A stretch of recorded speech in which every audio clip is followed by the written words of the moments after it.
ఇలా జరుగుతుందని అస్సలు అనుకోలేదు మామ.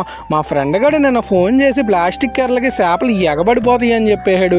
వెంటనే కొనుక్కొచ్చి గేలానికి గుచ్చి కాలువలేసి ఎంతసేపు చూసినా చేపలు అయితే పడవే. ఇలా అయితే పని అవుదని చెప్పి నేనైతే పాలెర్రలు తీసుకొచ్చాను మామ. ఎక్కువగా ఈ పెంట కుప్పలో దొరుకుతాయి. ఒక్కసారి గేలానికి గుచ్చి కాలువలు వేసామంటే గొరస ఎక్కడున్నా డ్యాన్స్ చేసుకుంటూ వచ్చి పడిపోద్ది మామ. వెంటనే ఇంక ఎర్రలు గుచ్చి గేలాలు కాలువలు వేసామో లేదో మాకైతే గొరస పిల్ల పడింది మామ. దాన్ని చూసి ఈరోజు మాకు చేపల కూర సెట్ అనుకున్నాం మామ. ఆతృతతో గేలం నోట్లోంచి లాగుతుంటే చిటుక్కుని జారి కాలంలోకి వెళ్ళిపోయింది మామ.